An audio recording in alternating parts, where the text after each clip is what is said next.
ಸ್ನೇಹಿತರೆ, ಈ ಒಂದು ಆವೃತ್ತಿಯಲ್ಲಿ KCSRನಲ್ಲಿರತಕ್ಕಂಥ ಮತ್ತೊಂದು ಚಾಪ್ಟರ್ ನಿವೃತ್ತಿ ವೇತನ ನಿಯಮಗಳು.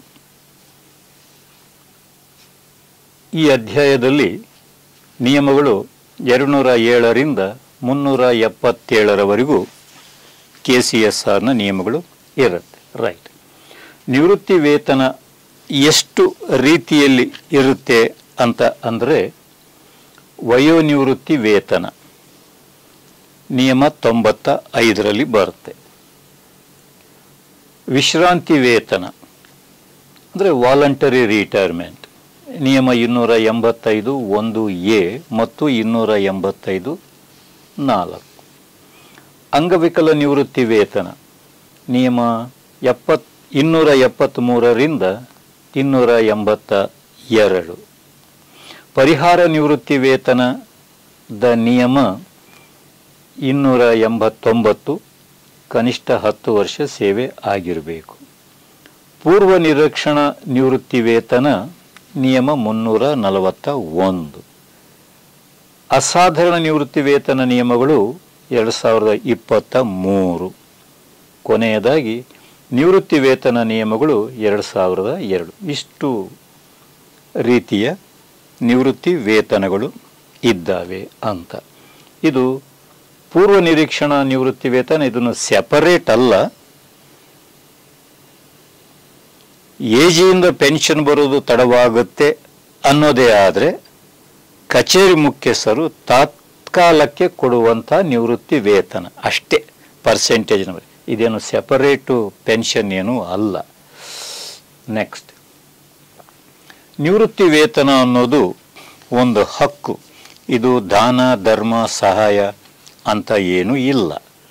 ನೆಕ್ಸ್ಟ್, ನಿವೃತ್ತಿ ವೇತನ ಒಂದು ಸುಪ್ರೀಂ ಕೋರ್ಟು ತೀರ್ಪಿನ ಪ್ರಕಾರ ಇದು ಒಂದು ರೀತಿಯಾದಂಥ ಆಸ್ತಿ ಇದ್ದ ಹಾಗೆ. Constitution of India article 300A ಪ್ರಕಾರ ನಿವೃತ್ತಿ ವೇತನ ಅನ್ನೋದು ಒಂದು ಆಸ್ತಿ ಇದ್ದ ಹಾಗೆ ಅಂತ ಸುಪ್ರೀಂ ಕೋರ್ಟ್ ಒಂದು ತೀರ್ಪು ಕೊಟ್ಟಿದೆ. ವಯೋನಿವೃತ್ತಿ. ವಯೋನಿವೃತ್ತಿ ಅಂದರೆ ಎಷ್ಟನೇ ವಯಸ್ಸಿಗೆ ವಯೋನಿವೃತ್ತಿ ತತ್ಕಾಲಕ್ಕೆ ನಿಗದಿಯಾಗಿದೆ ಅಂತಂದರೆ 60 ವರ್ಷ. 17 ಜುಲೈ 2008ರಿಂದ 60 ವರ್ಷ ವಯೋನಿವೃತ್ತಿ. ಇಂಗ್ಲೀಷ್ನಲ್ಲಿ ಸೂಪರ್ ಆ್ಯನ್ಯುಯೇಷನ್ ಅಂತ ಕರೀತಾರೆ. ಸ್ವಯಂ ನಿವೃತ್ತಿ, ವಾಲಂಟರಿ ರಿಟೈರ್ಮೆಂಟ್ 285, ನಿಯಮ 285 ಉಪನಿಯಮ 1A. ಕನಿಷ್ಠ 15 ವರ್ಷ ಸೇವೆ ಸಲ್ಲಿಸಿರಬೇಕು. ಕನಿಷ್ಠ 15 ವರ್ಷ ಸೇವೆ ಅಂತಂದರೆ ಅದು ಅರ್ಹದಾಯಕ ಸೇವೆ ಆಗಿರಬೇಕು, ಅಂತಂದರೆ ಕ್ವಾಲಿಫೈಯಿಂಗ್ ಸರ್ವಿಸ್ ಆಗಿರಬೇಕು ಕನಿಷ್ಠ. ರೈಟ್. ಇನ್ನೊಂದು 285A 50 ವರ್ಷ ವಯಸ್ಸು ಅಥವಾ 20 ವರ್ಷ ಸೇವೆ ಆದಂಥವರಿಗೂ ಸಹ ಅದೇ ಸ್ವಯಂ ನಿವೃತ್ತಿ ಅಪ್ಲೈ ಆಗುತ್ತೆ. ಮುಂದಿನ ವಿವರಗಳನ್ನು ಮುಂದಿನ ಸ್ಲೈಡ್ಸ್ನಲ್ಲಿ ನೋಡ್ಕೊಳ್ಳೋಣ. ಅಂಗವಿಕಲ ನಿವೃತ್ತಿ ವೇತನ ಬರಬೇಕು ಅಂತಂದರೆ ವಯಸ್ಸು 55 ಆಗಿರಬೇಕು. 55 ವರ್ಷ ವಯಸ್ಸು ಆದ ಮೇಲೆ ಅಂಗವಿಕಲತೆ ಉಂಟಾಗಿದೆ ಅಂತ ಡಾಕ್ಟರ್ ಸರ್ಟಿಫಿಕೇಟ್ ತಂದರೆ ನಿಯಮ 273ರ ಅಡಿಯಲ್ಲಿ ಅಂಗವಿಕಲ ನಿವೃತ್ತಿ ವೇತನ ಮಂಜೂರು ಮಾಡಬಹುದು. ರೈಟ್. ನಿವೃತ್ತಿ ವೇತನದಲ್ಲಿ ಅಂದರೆ ಪೆನ್ಷನ್ ಅನ್ನೋ ಇದರಲ್ಲಿ ಏನೆಲ್ಲ ಐಟಮ್ಸ್ ಬರುತ್ತೆ, ನಿವೃತ್ತಿ ಆದರೆ ಏನೆಲ್ಲ ಬೆನಿಫಿಟ್ಸ್, ಪೆನ್ಷನ್ ಬೆನಿಫಿಟ್ಸ್ ಏನೆಲ್ಲ ಇರುತ್ತೆ ಅಂತಂದರೆ, ಮಾಸಿಕ ನಿವೃತ್ತಿ ವೇತನ ಅಂದರೆ ಮಂತ್ಲಿ ಪೆನ್ಷನ್, ಅದರ ಜೊತೆಗೆ ಉಪದಾನ ಅಂತಂದರೆ ಗ್ರ್ಯಾಚ್ಯುಟಿ, ಅದನ್ನು DCRG ಅಂತಲೂ ಕರೀತಾರೆ. DCRG ಅಂತಂದರೆ ಡೆತ್ ಕಮ್ ರಿಟೈರ್ಮೆಂಟ್ ಗ್ರ್ಯಾಚ್ಯುಟಿ. ಅಂದರೆ ಡೆತ್ ಆದರೂ ಗ್ರ್ಯಾಚ್ಯುಟಿ ಬರುತ್ತೆ, ನಿವೃತ್ತಿ ಆದರೂ ಗ್ರ್ಯಾಚ್ಯುಟಿ ಬರುತ್ತೆ. ಸಿಂಪಲ್ಲಾಗಿ ಗ್ರ್ಯಾಚ್ಯುಟಿ ಅಂದ್ರೂ ಸಾಕು. ನೆಕ್ಸ್ಟ್, ಪರಿವರ್ತಿತ ಮೌಲ್ಯ ಅಂತಂದರೆ ಕಮ್ಯುಟೇಷನ್ ಅಮೌಂಟ್. ಕಮ್ಯುಟೇಷನ್ ಅಮೌಂಟ್ ಅನ್ನೋದು ಸರ್ಕಾರಿ ನೌಕರನು ಬೇಕು ಅಂದರೆ ಮಂಜೂರು ಮಾಡ್ತಾರೆ, ಬೇಡ ಅಂದರೆ ಬೇಡ, ಆಪ್ಷನಲ್ ಅದು. ಮತ್ತು ಪೆನ್ಷನ್ ತೆಗೆದುಕೊಳ್ತಾ ಇರತಕ್ಕಂಥ ನಿವೃತ್ತಿ ವೇತನ ನೌಕರ ಮರಣ ಹೊಂದಿದಾಗ ಕುಟುಂಬ ನಿವೃತ್ತಿ ವೇತನ ಅವರ ಕುಟುಂಬದವರಿಗೆ ಲಭ್ಯತೆ ಇರುತ್ತೆ. ನೆಕ್ಸ್ಟ್ 272ರಂತೆ ನಿವೃತ್ತಿ ವೇತನ ಪಡೆಯಲು ಕೆಲವು ಷರತ್ತುಗಳಿವೆ. What are the conditions for grant of pension ಅಂತಂದರೆ 222 ನಿಯಮ. ಸರ್ಕಾರದ ಸೇವೆಯಲ್ಲಿ ಇರಬೇಕು, ನಿವೃತ್ತಿಯಾಗುವಾಗ ಸೇವೆಯು ಕಾಯಂ ಆಗಿರಬೇಕು. ಈಗ ಬೋತ್ ಪರ್ಮನೆಂಟ್ ಆ್ಯಂಡ್ ಟೆಂಪರರಿ ಸರ್ವಿಸ್ಗೂ ಸಹ ಪೆನ್ಷನ್ ಕೊಡ್ತಾರೆ. ನೆಕ್ಸ್ಟ್ ಸಂಚಿತ ನಿಧಿಯಿಂದ ವೇತನ ಪಡೆಯುತ್ತಿರಬೇಕು. ನಿವೃತ್ತಿ ಸಮಯದಲ್ಲಿ consolidated fund of the state ಅಂದರೆ ಗವರ್ನಮೆಂಟ್ ಫಂಡ್ಸ್ನಿಂದ ಸಂಬಳ ಪಡೆದಿರಬೇಕು ಅಂತ. ನೆಕ್ಸ್ಟ್ ದಿನಾಂಕ 1/7/74ರಿಂದ ಸರ್ಕಾರಿ ನೌಕರರ ನಿವೃತ್ತಿ ತಿಂಗಳ ಕೊನೆಯ ದಿನ. ನಮ್ಮ ನಿವೃತ್ತಿಯ ದಿನ ಇವತ್ತು 8ನೇ ತಾರೀಕು, ಈ ತಿಂಗಳಲ್ಲಿ 8ನೇ ತಾರೀಕು 60 ತುಂಬಿದೆ ಅಂತಂದರೆ ನಿವೃತ್ತಿಯಾಗೋದು ಈ ತಿಂಗಳ ಕೊನೆಯಲ್ಲಿ. ಹಾಗೆ ಮೊದಲು ಯಾವ ದಿನಾಂಕಕ್ಕೆ ನಿವೃತ್ತಿ ವಯಸ್ಸು ತುಂಬುತ್ತೋ ಆವತ್ತೇ ನಿವೃತ್ತಿ ಕೊಡ್ತಾ ಇದ್ದರು. ಸ್ವಲ್ಪ ಬದಲಾವಣೆ ಆಗಿದೆ. 74ರಿಂದ ತಿಂಗಳ ಮಧ್ಯದಲ್ಲಿ ನಿಮ್ಮ ನಿವೃತ್ತಿಯ ದಿನಾಂಕ ಬಂತು ಅಂತಂದರೆ ಆ ತಿಂಗಳ ಕೊನೆಯವರೆಗೂ ಮುಂದುವರೆದು ತಿಂಗಳ ಕೊನೆಯಲ್ಲಿ ನಿವೃತ್ತಿಯಾಗಿ ಬಿಡುಗಡೆಯಾಗಿ ಹೋಗೋದು ಈಗ ಚಾಲ್ತಿಯಲ್ಲಿ ಇದೆ. ತಿಂಗಳ ಕೊನೆಯ ದಿನ ನಿವೃತ್ತಿಯ ದಿನ. ನಿವೃತ್ತಿ ವೇತನವನ್ನು ದಿನಾಂಕ 2/8/1974ರಿಂದ ಅರ್ಧ ವರ್ಷಗಳಲ್ಲಿ ಲೆಕ್ಕ ಹಾಕ್ತಾರೆ. 30 ವರ್ಷ ಸರ್ವಿಸ್ ಆಗಿತ್ತು ಅಂತಂದರೆ ಕ್ಯಾಲ್ಕುಲೇಷನ್ಗಾಗಿ 60 ಅರ್ಧ ವರ್ಷಗಳು ಅಂತ ಲೆಕ್ಕಕ್ಕೆ ತೆಗೆದುಕೊಳ್ತಾರೆ. 27 ವರ್ಷ ಸರ್ವಿಸ್ ಆಗಿದೆ ಅಂತಂದರೆ 54 ಅರ್ಧ ವರ್ಷಗಳು ಅಂತ ತೆಗೆದುಕೊಂಡು ಈ ಫಾರ್ಮುಲಾ ಪ್ರಕಾರ ಪೆನ್ಷನ್ನನ್ನು ಲೆಕ್ಕ ಹಾಕ್ತಾರೆ. ನಿವೃತ್ತಿ ವೇತನವನ್ನು ಲೆಕ್ಕ ಹಾಕಲಿಕ್ಕೆ ಫಾರ್ಮುಲಾ ಏನು ಅಂತ ಅಂದರೆ ಅರ್ಹತಾಯಕ ಸೇವೆ ಅರ್ಧ ವರ್ಷಗಳಲ್ಲಿ ಬೈ 60, ಕೊನೆಯ ತಿಂಗಳ ವೇತನ ಬೈ 2. ಯಾವ ನಿಯಮದ ಪ್ರಕಾರ ಅಂದರೆ 291.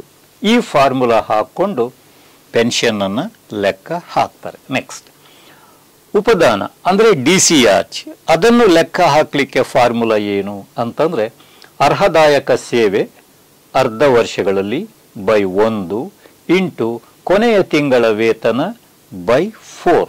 ನಿಯಮ 292. ಇವೆರಡು ಕಡ್ಡಾಯವಾಗಿ ಬಂದೇ ಬರುತ್ತೆ. ನಿವೃತ್ತಿ ವೇತನ ಉಪದಾನ ಕಡ್ಡಾಯ, ಸರ್ಕಾರ ಕೊಡುತ್ತೆ. ನೆಕ್ಸ್ಟ್ ಈ ಮೂರನೇದು ಪರಿವರ್ತಿತ ಮೌಲ್ಯ ಅಂದರೆ ಕಮಿಟೇಷನ್ ಅಮೌಂಟ್ ಅನ್ನೋದು ಸರ್ಕಾರಿ ನೌಕರನು ಇಚ್ಛಿಸಿದರೆ ಸರ್ಕಾರ ಕೊಡುತ್ತೆ, ಇಲ್ಲ ಅಂದರೆ ಇಲ್ಲ. ಹಾಗಾಗಿ ಅದು ಆಪ್ಷನ್. ಎನಿವೆ ಪರಿವರ್ತಿತ ಮೌಲ್ಯ ಕಮಿಟೇಷನ್ ಅಮೌಂಟ್ ಬೇಕು ಅಂತ ಸರ್ಕಾರಿ ನೌಕರರು ಅರ್ಜಿಯಲ್ಲಿ ಪೆನ್ಷನ್ ಅಪ್ಲಿಕೇಶನ್ ನಮೂದು ಮಾಡಿದರೆ ಈ ಫಾರ್ಮುಲಾ ಹಾಕ್ಕೊಂಡು AG ಲೆಕ್ಕ ಹಾಕಿ ಪರಿವರ್ತಿತ ಮೌಲ್ಯ ಸಂದಾಯ ಮಾಡುವ ಆದೇಶವನ್ನು ನೀಡ್ತಾರೆ. ಏನದು? 1/3 ಆಫ್ ಪೆನ್ಷನ್. ಫಾರ್ಮುಲಾ ಕಮಿಟೇಷನ್ ಅಮೌಂಟನ್ನು ಲೆಕ್ಕ ಹಾಕಲಿಕ್ಕೆ 1/3 ಆಫ್ ಪೆನ್ಷನ್ ನಿವೃತ್ತಿ ವೇತನದ 1/3 ಭಾಗ ಇಂಟು 12 ಇಂಟು ಪರಿವರ್ತಿತ ಮೌಲ್ಯ. ನಿಯಮ 377ರಲ್ಲಿ ಒಂದು ಚಾರ್ಟ್ ಇದೆ. ಯಾವ ವಯಸ್ಸಿಗೆ ನಿವೃತ್ತಿ ಆಗ್ತಾನೆ, ನೆಕ್ಸ್ಟ್ ಬರ್ತ್ಡೇಗೆ ಏನು ಪರಿವರ್ತಿತ ಮೌಲ್ಯ ಫ್ಯಾಕ್ಟರ್ ಇರುತ್ತೆ ಆ ಮೌಲ್ಯದಿಂದ ಗುಣಾಕಾರ ಮಾಡಬೇಕು. ಅದನ್ನು ಮುಂದಿನ ಇದರಲ್ಲಿ ನೋಡೋಣ. ಸೊ ಪರಿವರ್ತಿತ ಮೌಲ್ಯದ ನಿಯಮಗಳು 376, ಪರಿವರ್ತಿತ ಮೌಲ್ಯದ ಒಂದು ಚಾರ್ಟ್ ಬಂದ್ಬಿಟ್ಟು 377. ನೆಕ್ಸ್ಟ್ ಕುಟುಂಬ ನಿವೃತ್ತಿ ವೇತನ ಅದು ಎಷ್ಟು ಬರುತ್ತೆ ಅಂತಂದರೆ ಕೊನೆಯ ತಿಂಗಳ ವೇತನದ 30%, ಕನಿಷ್ಠ 13,500, ಗರಿಷ್ಠ 80,400. 10 ವರ್ಷ ಕನಿಷ್ಠ ಸೇವೆ ಮಿನಿಮಮ್ 10 ವರ್ಷ ಸೇವೆ ಸಲ್ಲಿಸಿ ರಿಟೈರ್ ಆದರೆ ನೌಕರನಿಗೆ ಕನಿಷ್ಠ ಪೆನ್ಷನ್ 13,500, ಗರಿಷ್ಠ 1,20,600. ಈ ರೇಟುಗಳು 1/8/2024ರಿಂದ ಜಾರಿಗೆ ಬಂದಿವೆ. ಉಪದಾನ ಕನಿಷ್ಠ ಅಂದರೆ ಗ್ರ್ಯಾಚ್ಯುಟಿ ಕನಿಷ್ಠ ಮೊತ್ತ ಎಷ್ಟು ಅಂದರೆ ನಿಗದಿಪಡಿಸಿಲ್ಲ, ಗರಿಷ್ಠ ಮಾತ್ರ 20 ಲಕ್ಷ. ನೆಕ್ಸ್ಟ್ ಪರಿವರ್ತಿತ ಮೌಲ್ಯ ಕನಿಷ್ಠ ಎಷ್ಟು ಗರಿಷ್ಠ ಎಷ್ಟು ಅಂತಂದರೆ ನಿಗದಿಪಡಿಸಿಲ್ಲ. ಪರಿವರ್ತಿತ ಮೌಲ್ಯ ಕನಿಷ್ಠ ಎಷ್ಟು ಗರಿಷ್ಠ ಎಷ್ಟು ಅಂದರೆ ನಿಗದಿಪಡಿಸಿ, ಅಂದರೆ ಫಾರ್ಮುಲಾ ಹಾಕೊಂಡು ಗುಣಾಕಾರ ಮಾಡಿದ್ರೆ ಎಷ್ಟು ಬರುತ್ತೋ ಅಷ್ಟು. ನೆಕ್ಸ್ಟ್ ನಿವೃತ್ತಿ ವೇತನಕ್ಕೆ ಅರ್ಹದಾಯಕ ಸೇವೆ ಕನಿಷ್ಠ 10 ವರ್ಷ ಆಗಿರಬೇಕು, ಗರಿಷ್ಠ 30 ವರ್ಷ. 30 ವರ್ಷ ಗರಿಷ್ಠ ಸೇವೆ ಆಗಿದೆ ಅಂದರೆ ಫುಲ್ ಪೆನ್ಷನ್, ಕೊನೆಯ ತಿಂಗಳ ವೇತನದ ಅರ್ಧದಷ್ಟು ಫುಲ್ ಪೆನ್ಷನ್. 30 ವರ್ಷ ಆದರೆ ಸಾಕು. ನೆಕ್ಸ್ಟ್ DCRGಗೆ ಕನಿಷ್ಠ ಅರ್ಹದಾಯಕ ಸೇವೆ 5 ವರ್ಷ, ಗರಿಷ್ಠ 33 ವರ್ಷ. ನೆಕ್ಸ್ಟ್ ಸೇವೆಯಲ್ಲಿರುವಾಗಲೇ ಸರ್ಕಾರಿ ನೌಕರನು ಮೃತರಾದಲ್ಲಿ ಪೆನ್ಷನ್ ಬರುತ್ತೆ, ಅದೇ ಫ್ಯಾಮಿಲಿ ಪೆನ್ಷನ್ ಅಂತಾರೆ. ಕನಿಷ್ಠ ಸೇವೆ ಎಷ್ಟಾಗಿರಬೇಕು ಫ್ಯಾಮಿಲಿ ಪೆನ್ಷನ್ ಬರಬೇಕು ಅಂತಂದರೆ 1 ವರ್ಷ. 1 ವರ್ಷಕ್ಕಿಂತ ಕಡಿಮೆ ಇದ್ರೂ ಸಹ ಫ್ಯಾಮಿಲಿ ಪೆನ್ಷನ್ ಕೊಡಿ ಅಂತ ಸರ್ಕಾರಿ ಒಂದು ಆದೇಶ ಇದೆ. ನೆಕ್ಸ್ಟ್ ಸೊ ಈ ಪೆನ್ಷನ್ ಅನ್ನು ಲೆಕ್ಕ ಹಾಕುವಾಗ ಪೆನ್ಷನ್, ಫ್ಯಾಮಿಲಿ ಪೆನ್ಷನ್, DCRG ಇದನ್ನೆಲ್ಲನೂ ಲೆಕ್ಕ ಹಾಕುವಾಗ ನಾವು ಕೊನೆಯ ತಿಂಗಳ ವೇತನ ಅಂತ ಲೆಕ್ಕಕ್ಕೆ ತಗೊಳ್ತೀವಿ. ಕೊನೆಯ ತಿಂಗಳ ವೇತನ ಅಂದರೆ ಅದರಲ್ಲಿ ಏನೆಲ್ಲ ಒಳಗೊಂಡಿರುತ್ತೆ ಅಂತಂದರೆ ಮೂಲ ವೇತನ ಬೇಸಿಕ್ ಪೇ ಪ್ಲಸ್ ಸ್ಥಗಿತ ವೇತನ ಬಡ್ತಿ ಅಂದರೆ stagnation increment plus additional increment ಅಂದರೆ ಹೆಚ್ಚುವರಿ ವೇತನ ಬಡ್ತಿ ಪ್ಲಸ್ ವೈಯಕ್ತಿಕ ವೇತನ. ಈ 4ರಲ್ಲಿ ಯಾವುದಾದ್ರೂ 1 2 ಇರ್ಬೋದು, ಉಳಿದ 2 ಇಲ್ಲದೇ ಇರ್ಬೋದು. ಸ್ಟ್ಯಾಗ್ನೇಷನ್ ಇನ್ಕ್ರಿಮೆಂಟ್ಗಳು ಬಾರದೇ ಇರ್ಬೋದು, ಹೆಚ್ಚುವರಿ ವೇತನ ಬಡ್ತಿ ಅಂದರೆ ಅಡಿಷನಲ್ ಇನ್ಕ್ರಿಮೆಂಟ್ಸು ಬಾರದೇ ಇರಬಹುದು, ವೈಯಕ್ತಿಕ ವೇತನ ಇಲ್ಲದೇ ಇರಬಹುದು. ಅಂಥ ಸಂದರ್ಭದಲ್ಲಿ ಮೂಲ ವೇತನದ 50% ಪೆನ್ಷನ್ಗಾದರೆ ಅಷ್ಟೆ. ಎಲ್ಲವೂ ಇರಲೇಬೇಕು ಅಂತ ಅಲ್ಲ, ವೈಯಕ್ತಿಕ ವೇತನ, ಹೆಚ್ಚುವರಿ ವೇತನ ಬಡ್ತಿ, ಸ್ಥಗಿತ ವೇತನ ಬಡ್ತಿ ಈ 3 ಇದ್ದರೆ ಈ ಮೂಲ ವೇತನಕ್ಕೆ ಸೇರಿಸಿಕೊಳ್ಳಿ ಅಂತ ಅಷ್ಟೆ. ನೆಕ್ಸ್ಟ್ ಆದರೆ SFN ಅಂದರೆ ಕುಟುಂಬ ನಿಯಂತ್ರಣ ಯೋಜನೆಯ ಅಡಿಯಲ್ಲಿ ಕೊಡುವಂಥ ಸ್ಪೆಷಲ್ ಇನ್ಕ್ರಿಮೆಂಟ್ ಈ ಪೆನ್ಷನ್ ಲೆಕ್ಕ ಹಾಕಲಿಕ್ಕೆ ಗಣನೆಗೆ ತೆಗೆದುಕೊಳ್ಳುವುದಿಲ್ಲ. ಸೂಚನೆ ಕುಟುಂಬ ನಿಯಂತ್ರಣ ವಿಶೇಷ ವೇತನ ಬಡ್ತಿ ಒಂದು ಸ್ಪೆಷಲ್ ಇನ್ಕ್ರಿಮೆಂಟ್ ಕೊಡ್ತಾರೆ. ಸಂತಾನಹರಣ ಶಸ್ತ್ರಚಿಕಿತ್ಸೆ ಮಾಡಿಸಿಕೊಂಡ್ರೆ ಆ ಇನ್ಕ್ರಿಮೆಂಟ್ ಈ ಪೆನ್ಷನ್ ಲೆಕ್ಕ ಹಾಕಲಿಕ್ಕೆ ಲೆಕ್ಕಕ್ಕೆ ತೆಗೆದುಕೊಳ್ಳುವುದಿಲ್ಲ. ನೆಕ್ಸ್ಟ್ ಅರ್ಹದಾಯಕ ಸೇವೆ. ಸೊ ಪೆನ್ಷನ್ ಲೆಕ್ಕ ಹಾಕೋದು ಯಾವಾಗಲೂ ಅರ್ಹದಾಯಕ ಸೇವೆ ಆಧಾರದ ಮೇಲೆ. ಅರ್ಹದಾಯಕ ಸೇವೆ ಅಂತಂದರೆ ಇಂಗ್ಲೀಷ್ನಲ್ಲಿ ಕ್ವಾಲಿಫೈಯಿಂಗ್ ಸರ್ವಿಸ್ ಅಂತ ಕರೀತಾರೆ. ಆ ಕ್ವಾಲಿಫೈಯಿಂಗ್ ಸರ್ವಿಸನ್ನು ಲೆಕ್ಕ ಹಾಕೋದು ಹೇಗೆ ಅಂತಂದರೆ ಅಲ್ಲೇ ಇದೆ, total service minus disqualifying service. Total ಸರ್ವಿಸ್ನಲ್ಲಿ ಅಂದರೆ ಒಟ್ಟು ಸೇವೆಯಲ್ಲಿ ಅನರ್ಹ ಸೇವೆಯನ್ನು ಕಳೆದಾಗ ಬರುವಂತಹದ್ದೇ ಅರ್ಹದಾಯಕ ಸೇವೆ, ಕ್ವಾಲಿಫೈಯಿಂಗ್ ಸರ್ವಿಸ್. ರೈಟ್. ಒಟ್ಟು ಸೇವೆ ಅಂದರೆ ಎಲ್ಲಿ? ಡೇಟ್ ಆಫ್ ರಿಟೈರ್ಮೆಂಟ್ನಲ್ಲಿ ಡೇಟ್ ಆಫ್ ಅಪಾಯಿಂಟ್ಮೆಂಟ್ ಮೈನಸ್ ಮಾಡಿದ್ರೆ ಬರೋದೇ ಟೋಟಲ್ ಸರ್ವಿಸ್. ಮತ್ತೊಮ್ಮೆ ಟೋಟಲ್ ಸರ್ವಿಸ್ ಅಂತಂದರೆ ನಿವೃತ್ತಿಯ ದಿನಾಂಕದಲ್ಲಿ ಸೇವೆಗೆ ಹಾಜರಾದ ದಿನಾಂಕ, date of entry into service minus ಮಾಡಿದಾಗ ಬರುವಂಥದ್ದೇ ಟೋಟಲ್ ಸರ್ವಿಸ್. ರೈಟ್. ಅನರ್ಹ ಸೇವೆ ಅಂದರೆ ಯಾವುದು? ಅದನ್ನು ಮುಂದಿನ ಸ್ಲೈಡ್ಗಳಲ್ಲಿ ನೋಡೋಣ. ಅನರ್ಹ ಸೇವೆ ಅದು ಬಹಳ ಮುಖ್ಯ. ರೈಟ್. ನಾವು ನೆಕ್ಸ್ಟ್ ತಾತ್ಕಾಲಿಕ ಕಾಯಂ ಸೇವೆ.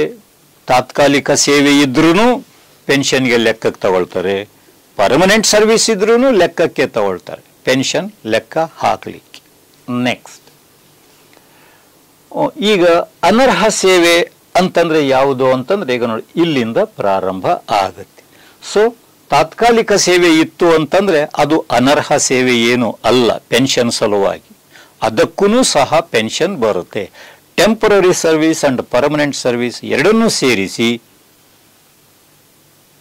ಅದರ ಆಧಾರದ ಮೇಲೆ ಪೆನ್ಷನನ್ನು ಲೆಕ್ಕ ಮಾಡ್ತಾರೆ. ಅಂದರೆ ಈ ಲೈನ್ನಲ್ಲಿ ತಾತ್ಕಾಲಿಕ ಸೇವೆ ಅನರ್ಹ ಸೇವೆ ಅಲ್ಲ. ನೆಕ್ಸ್ಟ್ 244 ವೇತನ ಸಹಿತ ಎಲ್ಲ ರಜೆಗಳು. ರಜೆ ವಿತ್ ಸ್ಯಾಲರಿ ಎಷ್ಟಾದರೂ ತಗೊಂಡಿರಿ ಸರ್ವಿಸ್ನಲ್ಲಿ, ಅದು ಅರ್ಹ ಸೇವೆಗೆ ಗಣನೆಗೆ ಬರುತ್ತೆ. ಅಂದರೆ ಅನರ್ಹ ಸೇವೆ ಅಲ್ಲ, ರಜೆಯು ಅನರ್ಹ ಸೇವೆ ಅಲ್ಲ. ರಜೆ ಅಂತಂದರೆ ಸಂಬಳ ಸಹಿತ ರಜೆ, ಅನರ್ಹ ಸೇವೆ ಅಲ್ಲ ಅಂತ. ಸೊ ಪೂರ್ಣ ಗಣನೆಗೆ ಬರುತ್ತೆ. ವೇತನ ರಹಿತ ರಜೆ ಅಂತಂದರೆ ಸಂಬಳ ರಹಿತ ರಜೆ, ವೇತನ ರಹಿತ ರಜೆ 3 ವರ್ಷದವರೆಗೂ ಪೆನ್ಷನ್ ಕ್ಯಾಲ್ಕುಲೇಷನ್ಗೆ ಲೆಕ್ಕಕ್ಕೆ ತಗೊಳ್ತಾರೆ. ಇನ್ನು ಹೆಚ್ಚುವರಿಯಾದದ್ದನ್ನು ಬಿಟ್ಟು ಬಿಡ್ತಾರೆ. ಉದಾಹರಣೆಗೆ ವೇತನ ರಹಿತ ರಜೆ ಅಂದರೆ ಸಂಬಳ ರಹಿತ ರಜೆ, ಒಂದು 4 ವರ್ಷ ನೀವು ಉಪಯೋಗಿಸ್ಕೊಂಡಿದ್ರಿ ಒಟ್ಟಾರೆ ಸೇವೆಯಲ್ಲಿ ಅಂತ ಅಂದರೆ 3 ವರ್ಷವನ್ನು ಪೆನ್ಷನ್ಗೆ ಲೆಕ್ಕಕ್ಕೆ ತಗೊಳ್ತಾರೆ. ಹೆಚ್ಚುವರಿ 1 ವರ್ಷವನ್ನು ಅನರ್ಹ ಸೇವೆ ಅಂತ ಕೈ ಬಿಡ್ತಾರೆ. ನೆಕ್ಸ್ಟ್ 24A ಮತ್ತು 14A ಡೈಸ್ನಾನ್. ಡೈಸ್ನಾನ್ ಅಂತಂದರೆ ಕರ್ತವ್ಯವು ಅಲ್ಲದ ಅವಧಿ ಅಂತ. ಅದನ್ನು ಪೆನ್ಷನ್ಗೆ ಲೆಕ್ಕಕ್ಕೆ ತೆಗೆದುಕೊಳ್ಳೋದಿಲ್ಲ. SRನಲ್ಲಿ ಡೈಸ್ನಾನ್ ಈ ದಿನಾಂಕದಿಂದ ಈ ದಿನಾಂಕದವರೆಗೂ ಅಂತಂದರೆ ಎಷ್ಟು ದಿನ ಎಷ್ಟು ತಿಂಗಳು ಅಂತ ಲೆಕ್ಕ ಹಾಕಿ ಮೊದಲು ಅದನ್ನು ಟೋಟಲ್ ಸರ್ವಿಸ್ನಲ್ಲಿ ಮೈನಸ್ ಮಾಡ್ತಾರೆ. ಡೈಸ್ನಾನ್ ಅಂದರೆ ಮೊದಲು ಅದನ್ನೇ ಅನರ್ಹ ಸೇವೆ ಅಂತ ಮೈನಸ್ ಮಾಡೋದು. ಅದು ನಿಯಮ 244A ರಲ್ಲಿ ಬರುತ್ತೆ. 254 ನಿಯಮ 106A ಮತ್ತು 162 ಅಡಿಯಲ್ಲಿ ಅನಧಿಕೃತ ಗೈರು ಹಾಜರಿ ಗರಿಷ್ಠ 3 ವರ್ಷ. ರೈಟ್. ನಿಯಮ KCSR ನಿಯಮ 106A ಪ್ರಕಾರ ಅನಧಿಕೃತ ಗೈರು ಹಾಜರಾಗಿರ್ತೀರಿ. 162 ಪ್ರಕಾರ ಓವರ್ ಸ್ಟೇಯಲ್ ಆಫ್ ಲೀವ್, ಮಂಜೂರು ಮಾಡಿದ ರಜೆಯನ್ನು ಮಿತಿಮೀರಿ ಹೆಚ್ಚಾಗಿ ಉಪಯೋಗಿಸಿಕೊಂಡಿರ್ತೀವಿ. ಅಂಥದ್ದಿದ್ದರೂ ಸಹ ಗರಿಷ್ಠ 3 ವರ್ಷಗಳ ವ್ಯಾಪ್ತಿ ಒಳಗಡೆ ಬರುತ್ತೆ.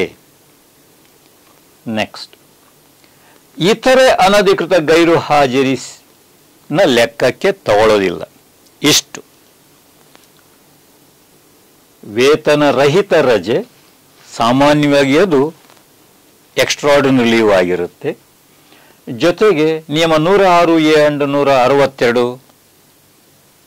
ಅದು ಅನಧಿಕೃತ ಗೈರು ಹಾಜರಿ. ಅವೆರಡೂ ಸಹ 3 ವರ್ಷದ ವ್ಯಾಪ್ತಿ ಒಳಗಡೆ ಬರುತ್ತೆ. 3 ವರ್ಷದವರೆಗೂ ಪೆನ್ಷನ್ಗೆ ಲೆಕ್ಕ ಹಾಕ್ತಾರೆ. 3 ವರ್ಷದ ಮೀರಿ ಹೆಚ್ಚುವರಿಯಾದದ್ದನ್ನು ಲೆಕ್ಕಕ್ಕೆ ತೆಗೆದುಕೊಳ್ಳೋದಿಲ್ಲ. ಜೊತೆಗೆ ಡೈಸ್ನಾನನ್ನು ಸಹ ಲೆಕ್ಕಕ್ಕೆ ತೆಗೆದುಕೊಳ್ಳೋದಿಲ್ಲ ಪೆನ್ಷನ್ ಲೆಕ್ಕ ಹಾಕುವಾಗ. ರೈಟ್. ಇತರೆ ಅನಧಿಕೃತ ಗೈರು ಹಾಜರಿ ನಗಣ್ಯ. ಸೊ ಸ್ಟ್ರೈಕ್ನಲ್ಲಿ ಭಾಗವಹಿಸಿದರೆ ಅದು ಸಾಬೀತಾಯಿತು ಅಂತಂದರೆ ಆ ಸ್ಟ್ರೈಕ್ನ ಅವಧಿಗೆ ಸರ್ಕಾರ ರಜೆ ಅಂತ ಆದೇಶ ಮಾಡದ ಹೋದರೆ ಆ ಹಿಂದಿನ ಸರ್ವಿಸ್ ಎಲ್ಲ ನಗಣ್ಯ. ನಗಣ್ಯ. ಇತರೆ ಅನಧಿಕೃತ ಗೈರು ಹಾಜರಿ ಹಿಂದಿನ ಸೇವೆ ನಗಣ್ಯ. 244A ನಿಲಂಬನ. ಸಸ್ಪೆನ್ಷನ್ ಆಗಿರ್ತಾರೆ. ಸಸ್ಪೆನ್ಷನ್ ಅಂತ SRನಲ್ಲಿ ಹಾಗೆ ಇಟ್ಟಿರ್ತಾರೆ ಕೆಲವರಲ್ಲಿ. SRನಲ್ಲಿ ಆ ಸಸ್ಪೆನ್ಷನ್ನನ್ನು ವಿಚಾರಣೆ ಮುಗಿದು ಶಿಕ್ಷೆ ಕೊಡೋದು ಬಿಡೋದು ಮಾಡಿ ಆ ಸಸ್ಪೆನ್ಷನ್ನನ್ನು ಸಹ ಏನೆಂದು ಪರಿಗಣಿಸಬೇಕು ಅಂತ ಆ ಶಿಸ್ತು ಪ್ರಾಧಿಕಾರಿ ತೀರ್ಮಾನ ತೆಗೆದುಕೋಬೇಕು. ಸೊ ಸಸ್ಪೆಂಡ್ ಮಾಡಿರ್ತಾರೆ, ವಿಚಾರಣೆಗೆ ಆದೇಶ ಮಾಡ್ತಾರೆ, ವಿಚಾರಣೆ ಮುಗಿಯುತ್ತೆ, ಆರೋಪಗಳು ಸಾಬೀತಾಗಿಲ್ಲ ಅಂತಂದರೆ ಅಪರಾಧಿ ತಪ್ಪಿತಸ್ಥ ಅಲ್ಲ. ಅಂಥ ಸಂದರ್ಭದಲ್ಲಿ ನಿಲಂಬನೆಯನ್ನು ಕರ್ತವ್ಯದ ಅವಧಿ ಅಂತ ಪರಿಗಣಿಸಬಹುದು. ಹಾಗೆ. ಸೊ ಏನೇ ಆಗಲಿ ಕರ್ತವ್ಯ ಅಂತಲೋ ರಜೆ ಅಂತಲೋ ಸಸ್ಪೆನ್ಷನ್ ಅಂತಲೋ ತೀರ್ಮಾನ ಮಾಡೋದು ಆ ಸಸ್ಪೆಂಡ್ ಮಾಡಿರತಕ್ಕಂಥ ಅಧಿಕಾರಿಯ ವಿವೇಚನೆಗೆ ಬಿಟ್ಟದ್ದು. ಸಸ್ಪೆನ್ಷನ್ ಅನ್ನ ಡ್ಯೂಟಿ ಅಂತ ಮಾಡಬಹುದು ಅಥವಾ ರಜೆ ಅಂತ ಮಂಜೂರು ಮಾಡಬಹುದು ಸಸ್ಪೆನ್ಷನ್ ಅನ್ನು, ಅಥವಾ ಡೈಸ್ನಾನ್ ಅಂತ ಆದರೂ ಮಾಡಬಹುದು. ಅವರ ವಿವೇಚನೆಗೆ ಬಿಟ್ಟದ್ದು. ಸೊ ನಿವೃತ್ತಿ ಆಗುವುದಕ್ಕಿಂತ ಮೊದಲು ಆ ಶಿಸ್ತು ಪ್ರಾಧಿಕಾರಿ ಸಸ್ಪೆನ್ಷನ್ನ ಬಗ್ಗೆ ನಿರ್ದಿಷ್ಟವಾದಂಥ ಆದೇಶವನ್ನು ಹೊರಡಿಸಬೇಕು. ನಿವೃತ್ತಿ ಆಗ್ತಾನೆ 2-3 ಕಡೆ SR ನಲ್ಲಿ ಸಸ್ಪೆನ್ಷನ್ ಸಸ್ಪೆನ್ಷನ್ ಸಸ್ಪೆನ್ಷನ್ ಅಂತಲೇ ಇರುತ್ತೆ. ಅದು ಡ್ಯೂಟಿ ಅಂತಲೂ ಮಾಡಿರೋದಿಲ್ಲ, ಅಥವಾ ಅದನ್ನು ರಜೆ ಅಂತಲೂ ಪರಿಗಣನೆ ಮಾಡಿರೋದಿಲ್ಲ, ಅಥವಾ ಅದನ್ನು ಡೈಸ್ನಾನ್ ಅಂತಲೂ ಆದೇಶ ಮಾಡಿರೋದಿಲ್ಲ. ನಿವೃತ್ತಿ ಆಗ್ತಾನೆ. ಅಂಥ ಸಂದರ್ಭದಲ್ಲಿ ಆ ಸಸ್ಪೆನ್ಷನ್ ಅವಧಿ ಎಷ್ಟು ಇರುತ್ತೆ ಅಷ್ಟನ್ನು ಅಸಾಧಾರಣ ರಜೆ ಅಂತ ಪರಿಗಣಿಸಿ ಈ 3 ವರ್ಷದ ವ್ಯಾಪ್ತಿಯಲ್ಲಿ ತೆಗೆದುಕೊಳ್ತಾರೆ. ಅದನ್ನು ಅಂದರೆ ಸ್ವಲ್ಪ ಮಟ್ಟಿಗೆ ಪೆನ್ಷನ್ಗೆ ಲೆಕ್ಕಕ್ಕೆ ಬರುತ್ತೆ. ನೆಕ್ಸ್ಟ್ ಇಲ್ಲಿ ನೋಡಿ, ನಿಲಂಬನೆ ಸಕ್ಷಮ ಪ್ರಾಧಿಕಾರದ ತೀರ್ಮಾನದಂತೆ. ನೆಕ್ಸ್ಟ್ 416, 425 ಅನ್ಯ ಸೇವೆ ಫಾರಿನ್ ಸರ್ವಿಸ್. ಸರ್ಕಾರಿ ನೌಕರರನ್ನ ಫಾರಿನ್ ಸರ್ವಿಸ್ಗೆ ಡೆಪ್ಯೂಟ್ ಮಾಡ್ತಾರೆ ಅಂತಂದ್ರೆ ನಿಗಮ ಮಂಡಳಿಗಳು. ಅಂಥ ಸಂಸ್ಥೆಗಳಿಗೆ ಡೆಪ್ಯೂಟ್ ಮಾಡಿದಾಗ ಫಾರಿನ್ ಸರ್ವಿಸ್ ಅಂತ ಕರೀತಾರೆ. ಅನ್ಯ ಸೇವೆ ಕನ್ನಡದಲ್ಲಿ. ಅಲ್ಲಿ ಉದಾಹರಣೆಗೆ KMF ಅಲ್ಲಿಗೆ ಒಬ್ಬ ನೌಕರರನ್ನ ಡೆಪ್ಯೂಟ್ ಮಾಡ್ತಾರೆ. ಅಲ್ಲಿ ಒಂದು 5 ವರ್ಷ ಸೇವೆ ಮಾಡ್ತಾನೆ. ಆ 5 ವರ್ಷವನ್ನೂ ಸಹ ಪೆನ್ಷನ್ಗೆ ಲೆಕ್ಕಕ್ಕೆ ತೆಗೆದುಕೊಳ್ತಾರೆ.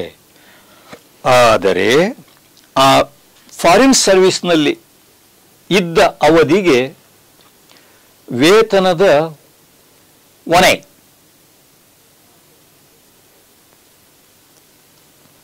ನಿವೃತ್ತಿ ವೇತನ ವಂತಿಗೆಯನ್ನ ಕಟಾವಣೆ ಮಾಡಿ, ಅಂದ್ರೆ ಆ employer foreign employer 1/8 of pension contribution ಅನ್ನ ಸರ್ಕಾರದ ಖಜಾನೆಗೆ ಜಮಾ ಮಾಡಬೇಕು.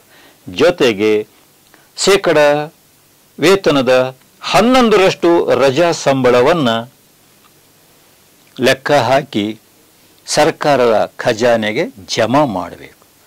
ಮತ್ತೊಮ್ಮೆ ಸರ್ಕಾರಿ ನೌಕರರನ್ನ ಫಾರಿನ್ ಸರ್ವಿಸ್ಗೆ ನಿಯೋಜನೆ ಮಾಡ್ತಾರೆ. ಉದಾಹರಣೆಗೆ ಒಂದು 3 ವರ್ಷ ಫಾರಿನ್ ಸರ್ವಿಸ್ನಲ್ಲಿದ್ದು ಮತ್ತು ಮಾತೃ ಇಲಾಖೆಗೆ ವಾಪಸ್ ಬರ್ತಾರೆ. ಆ 3 ವರ್ಷದ ಫಾರಿನ್ ಸರ್ವಿಸ್ ಅವಧಿಯಲ್ಲಿ 1/8 ಆಫ್ ಪೆನ್ಷನ್ ಕಾಂಟ್ರಿಬ್ಯೂಷನ್ ವೇತನದ ಶೇಕಡ 1/8 ಪೆನ್ಷನ್ ಕಾಂಟ್ರಿಬ್ಯೂಷನ್ ಫಾರಿನ್ ಎಂಪ್ಲಾಯರ್ ಸರ್ಕಾರದ ಖಜಾನೆಗೆ ಜಮಾ ಮಾಡಬೇಕು. ಜೊತೆಗೆ ಶೇಕಡ 11% ವೇತನದ ಶೇಕಡ 11% ರಜಾ ಸಂಬಳದ ಸಲುವಾಗಿ ಫಾರಿನ್ ಎಂಪ್ಲಾಯರ್ ಖಜಾನೆಗೆ ಜಮಾ ಅಂದರೆ ಸರ್ಕಾರಿ ನೌಕರನ ಫಾರಿನ್ ಸರ್ವಿಸ್ನಲ್ಲಿರುವಂತಹ ಸರ್ಕಾರಿ ನೌಕರನ ವೇತನದಿಂದ ಇವುಗಳನ್ನ ಕಟಾವಣೆ ಮಾಡೋದಿಲ್ಲ. ಸರ್ಕಾರಿ ನೌಕರನ ಸೇವೆಯನ್ನ ಫಾರಿನ್ ಎಂಪ್ಲಾಯರ್ ಪಡೆದಿರೋದ್ರಿಂದ ಅವರಿಗೆ ಇದು ಹೆಚ್ಚು ಹೊಣೆ. ಅವರ ಲೆಕ್ಕದಿಂದ ಸರ್ಕಾರಿ ಲೆಕ್ಕಕ್ಕೆ ಈ ಪ್ರಮಾಣದಲ್ಲಿ ಹಣವನ್ನು ವರ್ಗಾವಣೆ ಮಾಡಬೇಕು. ಆ ಥರ ಇದ್ದರೆ ಸರ್ಕಾರಿ ನೌಕರನಿಗೆ ಆ ಫಾರಿನ್ ಸರ್ವಿಸನ್ನು ಸಹ ಕ್ವಾಲಿಫೈಯಿಂಗ್ ಸರ್ವಿಸ್ ಅರ್ಹದಾಯಕ ಸೇವೆಯಾಗಿ ತೆಗೆದುಕೊಂಡು ಪೆನ್ಷನ್ನನ್ನು ಲೆಕ್ಕ ಹಾಕ್ತಾರೆ. ರೈಟ್. ನೆಕ್ಸ್ಟ್ ಸ್ಥಳೀಯ ಸಂಸ್ಥೆಯಲ್ಲಿನ ಸೇವೆ. ಸ್ಥಳೀಯ ಸಂಸ್ಥೆಯಲ್ಲಿನ ಸೇವೆ ಪೂರ್ಣ ಗಣನೆಗೆ ಲೋಕಲ್ ಬಾಡೀಸ್ ಸರ್ವಿಸ್.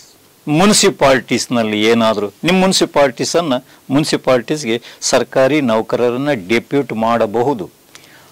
ಅಲ್ಲಿ ಒಂದು 4 ವರ್ಷ ಸೇವೆ ಮಾಡ್ತಾರೆ ಅಂದರೆ ಆ 4 ವರ್ಷದ ಸೇವೆಯನ್ನು ಪೆನ್ಷನ್ಗೆ ಲೆಕ್ಕಕ್ಕೆ ತೆಗೆದುಕೊಳ್ಳುತ್ತಾರೆ. ಆದರೆ ನಿವೃತ್ತಿ ವೇತನದ 1/8 ಕಾಂಟ್ರಿಬ್ಯೂಷನ್ ಪ್ಲಸ್ 3% ಬಡ್ಡಿಯನ್ನು ಸೇರಿಸಿ ಸರ್ಕಾರಕ್ಕೆ ಜಮಾ ಮಾಡಬೇಕು. ಸೊ ಒಂದು 4 ವರ್ಷ ಮುನ್ಸಿಪಾಲಿಟಿನಲ್ಲಿ ಸರ್ಕಾರಿ ನೌಕರನು ಇದ್ದು ವಾಪಸ್ ಬಂದಿದ್ದಾನೆ ಅಂತ ಅಂದರೆ ಆ 4 ವರ್ಷದ ಲೋಕಲ್ ಬಾಡಿ ಸರ್ವಿಸ್ಗೆ 1/8 ಆಫ್ ಪೆನ್ಷನ್ ಕಾಂಟ್ರಿಬ್ಯೂಷನ್ ವೇತನದ 1/8 ಪೆನ್ಷನ್ ಕಾಂಟ್ರಿಬ್ಯೂಷನ್, ಅದರ ಜೊತೆಗೆ 3% ಬಡ್ಡಿಯನ್ನು ಸೇರಿಸಿ ಸರ್ಕಾರದ ಖಜಾನೆಗೆ ಜಮಾ ಮಾಡಿದರೆ ಆಗ ಮುನ್ಸಿಪಾಲಿಟಿ ಸರ್ವಿಸ್ ಎಷ್ಟಾಗಿತ್ತು ಅಷ್ಟನ್ನು ಪೆನ್ಷನ್ಗೆ ಲೆಕ್ಕಕ್ಕೆ ತೆಗೆದುಕೊಳ್ತಾರೆ. ನೆಕ್ಸ್ಟ್, ಅನುದಾನಿತ ಶಿಕ್ಷಣ ಸಂಸ್ಥೆಗಳಲ್ಲಿನ ಸೇವೆ, ಏಡೆಡ್, ಗ್ರಾಂಟ್ ಇನ್ ಏಡೆಡ್ ಎಜುಕೇಷನಲ್ ಇನ್ಸ್ಟಿಟ್ಯೂಷನ್ಸ್ ನಲ್ಲಿ ಸೇವೆ ಮಾಡಿರ್ತಾರೆ. ಒಂದಲ್ಲ ಒಂದು ದಿನ ಪರೀಕ್ಷೆಗಳಲ್ಲಿ ಪಾಸಾಗಿ ಸರ್ಕಾರಿ ಸೇವೆಗೆ ಸೇರಿಕೊಳ್ತಾರೆ. ಮತ್ತು ಅನುದಾನಿತ ಶಾಲೆಗಳಲ್ಲಿ ಮಾಡಿರುವತಕ್ಕಂಥ ಸರ್ವೀಸು ಪೆನ್ಷನ್ಗೆ ಗಣನೆಗೆ ಬರುತ್ತಾ ಅಂದರೆ ಬರುತ್ತೆ, ಪೂರ್ತ ಅಲ್ಲ, 1/4, 4/1 ಭಾಗದಷ್ಟು ಏಡೆಡ್ ಎಜುಕೇಷನಲ್ ಇನ್ಸ್ಟಿಟ್ಯೂಷನ್ ಸರ್ವಿಸನ್ನು ಪೆನ್ಷನ್ಗೆ ಲೆಕ್ಕಕ್ಕೆ ತಗೊಳ್ತಾರೆ. ಅಂದರೆ ಅಲ್ಲಿ ಒಂದು ಏಡೆಡ್ ಎಜುಕೇಷನಲ್ ಇನ್ಸ್ಟಿಟ್ಯೂಟ್ ಒಂದು 4 ವರ್ಷ ಸರ್ವಿಸ್ ಮಾಡಿ ಸರ್ಕಾರಿ ಸೇವೆಗೆ ಬಂದಿದ್ದೀರಿ ಅಂತಂದರೆ ಅದರಲ್ಲಿ 4 ವರ್ಷದಲ್ಲಿ 1/4 ಅಂತಂದರೆ 1 ವರ್ಷವನ್ನು ಪೆನ್ಷನ್ ಲೆಕ್ಕಕ್ಕೆ ತಗೊಳ್ತಾರೆ. ಇನ್ನು 3 ವರ್ಷವನ್ನು ಅನರ್ಹ ಸೇವೆ, ಅದು ಪೆನ್ಷನ್ಗೆ ನಗಣ್ಯ. ಆ ರೀತಿಯಾಗಿ ಎಷ್ಟು ತಗೊಳ್ತಾರೆ ಗರಿಷ್ಠ ಅಂತಂದರೆ 3 ವರ್ಷದಷ್ಟು ಅನುದಾನಿತ ಶಿಕ್ಷಣ ಸಂಸ್ಥೆಗಳ ಸೇವೆಯನ್ನು ಪೆನ್ಷನ್ಗೆ ಗಣನೆಗೆ ತೆಗೆದುಕೊಳ್ತಾರೆ. ಅದು ಹೆಚ್ಚುವರಿಯಾದದ್ದನ್ನು ಅನರ್ಹ ಸೇವೆ ಅಂತ ಕೈ ಬಿಡ್ತಾರೆ. ನೆಕ್ಸ್ಟ್, 248A ವರ್ಕ್ ಚಾರ್ಜ್ ಸಿಬ್ಬಂದಿ ಸೇವೆ, PWD ಆನ್ ದ ಇರಿಗೇಷನ್ ಡಿಪಾರ್ಟ್ಮೆಂಟ್ನಲ್ಲಿ ವರ್ಕ್ ಚಾರ್ಜ್ಡ್ ಸಿಬ್ಬಂದಿ ಅಂತ ನೇಮಕ ಮಾಡಿಕೊಳ್ಳೋ ಒಂದು ಪದ್ಧತಿ ಇದೆ. ಅದರಲ್ಲಿ 2-3 ಥರ ಇರುತ್ತೆ ವರ್ಕ್ ಚಾರ್ಜಿನಲ್ಲಿ. ಏನದು? ದಿನ ಅಥವಾ ಮಾಸಿಕ ಕೂಲಿ ಆಧಾರದ ಮೇಲೆ ನೇಮಕ ಮಾಡಿಕೊಂಡು ಅವರು ಸರ್ವಿಸ್ ಮಾಡಿದರೆ ಅಂತಹ ಸರ್ವಿಸ್ನ 1/4, 4/1 ಭಾಗ ದಿನಗೂಲಿ ಅಥವಾ ಮಾಸಿಕ ಕೂಲಿ ಆಧಾರದ ಮೇಲೆ PWD ಇರಿಗೇಷನಲ್ಲಿ ಕೆಲಸ ಮಾಡಿ ಒಂದು 12 ವರ್ಷ ಮಾಡಿರ್ತಾರೆ ಅಂತ ತಿಳ್ಕೊಳ್ಳಿ. 12 ವರ್ಷದಲ್ಲಿ 1/4 ಅಂತಂದರೆ 3 ವರ್ಷ ಮಾತ್ರ ಪೆನ್ಷನ್ಗೆ ಲೆಕ್ಕಕ್ಕೆ ತಗೊಳ್ತಾರೆ, ಇನ್ನು 9 ವರ್ಷ ಬಿಟ್ಟು ಬಿಡ್ತಾರೆ. ಅದೇ ರೀತಿ ಈ ವರ್ಕ್ಶಾಪ್ ಎಸ್ಟಾಬ್ಲಿಷ್ಮೆಂಟ್ನಲ್ಲಿ ದಿನಗೂಲಿ ಮಾಸಿಕ ಕೂಲಿ ಅಲ್ಲದೆ ವೇತನ ಶ್ರೇಣಿಗಳನ್ನು ಸಹ ಕೊಟ್ಟಿರ್ತಾರೆ ಕೆಲವರಿಗೆ. ಮೊದಲು ದಿನಗೂಲಿ, ಅನಂತರ ಮಾಸಿಕ, ಅನಂತರ ವೇತನ ಶ್ರೇಣಿಗಳನ್ನು ಕೊಟ್ಟಿರ್ತಾರೆ. ವೇತನ ಶ್ರೇಣಿಗಳಲ್ಲಿ ಕೆಲಸ ಮಾಡಿದ್ದರೆ ಮೊದಲ 10 ವರ್ಷ ಸೇವೆಯಲ್ಲಿ ಅರ್ಧ ಪೇ ಸ್ಕೇಲ್ಸ್ ಇರುತ್ತೆ. ಅವರು ದಿನಗೂಲಿ ಅಲ್ಲ, ಮಾಸಿಕ ವೇತನದಾರರು ಅಲ್ಲ, ಬಟ್ ಪೇ ಸ್ಕೇಲ್ಸ್ ಇರುತ್ತೆ. ಪೂರ್ಣ ಪ್ರಮಾಣದ ಸರ್ಕಾರಿ ನೌಕರರಂತೆ ಇರ್ತಾರೆ, ಬಟ್ ಸರ್ಕಾರಿ ನೌಕರರು ಅಲ್ಲ. ಅಂಥ ವೇತನ ಶ್ರೇಣಿಗಳಲ್ಲಿ ವರ್ಕ್ ಚಾರ್ಜ್ ಎಂಪ್ಲಾಯೀಸ್ ಇದ್ದರೆ ಮೊದಲ 10 ವರ್ಷ ಸೇವೆಯಲ್ಲಿ 50%, ಉಳಿದ ಸೇವೆ ಪೂರ್ಣ ಪ್ರಮಾಣ ಪೆನ್ಷನ್ಗೆ ಲೆಕ್ಕಕ್ಕೆ ಬರುತ್ತೆ. ನೆಕ್ಸ್ಟ್, ಸಾದಿಲ್ವಾರು ವೆಚ್ಚದಿಂದ ಪಾವತಿಸಿದ ಸೇವೆ, ಕಂಟಿಂಜೆನ್ಸೀಸ್, ಸಾದಿಲ್ವಾರು ವೆಚ್ಚದಿಂದ ಪಾವತಿಸಿ ನೇಮಕ ಮಾಡಿಕೊಂಡಿರ್ತಾರೆ. ಅನಂತರ ಸರ್ಕಾರಿ ಸೇವೆಗೆ ವಿಲೀನಗೊಳ್ಳುತ್ತಾರೆ. ಸೊ ಕಂಟಿಂಜೆನ್ಸಿ, ಸಾದಿಲ್ವಾರು ವೆಚ್ಚದಿಂದ ಪಾವತಿ ಮಾಡಿದ ಅವಧಿ ಎಷ್ಟಿರುತ್ತೆ ಅದರಲ್ಲಿ ಅರ್ಧದಷ್ಟು ಪೆನ್ಷನ್ಗೆ ಲೆಕ್ಕಕ್ಕೆ ತೆಗೆದುಕೊಳ್ತಾರೆ. ಅದೇ ಸರ್ಕಾರಿ ಸೇವೆಯಲ್ಲಿ ವಿಲೀನ. ಮೊದಲು ಡೈಲಿ ವೇಜಸ್ ಕಂಟಿಂಜೆನ್ಸೀಸ್ನಲ್ಲಿ ಕೊಟ್ಟಿರ್ತಾರೆ, ಒಂದು 10 ವರ್ಷ ಸೇವೆ ಮಾಡಿರ್ತಾರೆ, ಅದರಲ್ಲಿ 5 ವರ್ಷದಷ್ಟು ಪೆನ್ಷನ್ಗೆ ಲೆಕ್ಕಕ್ಕೆ ತಗೊಳ್ತಾರೆ. ಆಮೇಲೆ ಅವ್ರು ಏನಾಗಿರ್ತಾರೆ, ಸರ್ಕಾರಿ ಸೇವೆಯಲ್ಲಿ ವಿಲೀನರಾಗಿರ್ತಾರೆ, ಅಬ್ಸರ್ವ್ ಆಗಿರ್ತಾರೆ. ನೆಕ್ಸ್ಟ್,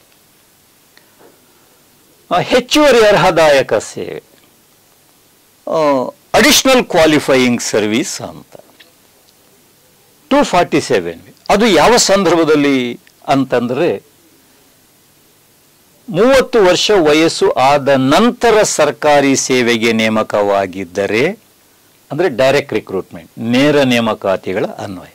ಡೈರೆಕ್ಟ್ ರಿಕ್ರೂಟ್ಮೆಂಟ್ನಲ್ಲಿ 30 ವರ್ಷ ವಯಸ್ಸು ಆದ ನಂತರ ನೇಮಕವಾಗಿದ್ದರೆ ಅಂತ, ಅಂದರೆ ಒಂದು 34ನೇ ವಯಸ್ಸಿಗೆ ನೇಮಕ ಆಗಿರ್ತಾನೆ ಅಂತ ತಿಳ್ಕೊಳ್ಳಿ. ಅಂದರೆ 30 ವರ್ಷದ ಮೇಲೆ 4 ವರ್ಷ ತಡವಾಗಿ ಕೆಲಸಕ್ಕೆ ಸೇರಿರ್ತಾನೆ. ಅಂಥವರಿಗೆ 2 ವರ್ಷದಷ್ಟು ಅರ್ಹದಾಯಕ ಅಡಿಷನಲ್ ಹೆಚ್ಚುವರಿ ಅರ್ಹದಾಯಕ ಸೇವೆ ಅಂತ ಆಗಿರುವ ಸೇವೆಗೆ ಸೇರಿಸ್ಕೊಳ್ತಾರೆ. ಸೊ ಒಂದು 24 ವರ್ಷ ಸರ್ವಿಸ್ ಆಗಿರುತ್ತೆ ರಿಟೈರ್ ಆಗೋ ವೇಳೆಗೆ. ಅದಕ್ಕೇನಾದರೂ ಹೆಚ್ಚುವರಿ ಕ್ವಾಲಿಫೈಯಿಂಗ್ ಸರ್ವಿಸ್ ಸೇರುತ್ತಾ ಅಂತಂದ್ರೆ ಅವನು ಯಾವತ್ತು ಕೆಲಸಕ್ಕೆ ಸೇರಿದ್ದ, ಎಸ್ ಅವನು 34ನೇ ವಯಸ್ಸಿಗೆ ಕೆಲಸಕ್ಕೆ ಸೇರಿದ್ದ ಅಂತ ಅಂದ್ರೆ ಆಗ ಆಗಿರುವ ಸೇವೆಗೆ 2 ವರ್ಷ ಎಕ್ಸ್ಟ್ರಾ ಸೇರಿಸಿ ಪೆನ್ಷನ್ ಕ್ಯಾಲ್ಕುಲೇಷನ್ ಮಾಡ್ತಾರೆ. ಅಷ್ಟೇ ಹೊರತಾಗಿ 2 ವರ್ಷಕ್ಕೆ 2 ಇನ್ಕ್ರಿಮೆಂಟ್ಸ್ ಅನ್ನು ಕೊಡೋದಿಲ್ಲ. ಆಗಿರುವ 24 ವರ್ಷ ಸೇವೆಗೆ 2 ವರ್ಷ ಸೇರಿಸಿ 26 ವರ್ಷ ಅರ್ಹದಾಯಕ ಸೇವೆ ಕ್ವಾಲಿಫೈಯಿಂಗ್ ಸರ್ವಿಸ್ ಅಂತ ತೀರ್ಮಾನಿಸಿ ಅದರಂತೆ ಫಾರ್ಮುಲಾಸ್ತರ್ ಲೆಕ್ಕ ಹಾಕಿ ಪೆನ್ಷನ್ ಅನ್ನು ಲೆಕ್ಕ ಹಾಕಿ. ಮಾಜಿ ಸೈನಿಕರಿಗೆ 4 ವರ್ಷ, ಉಳಿದವರಿಗೆ 2 ವರ್ಷ.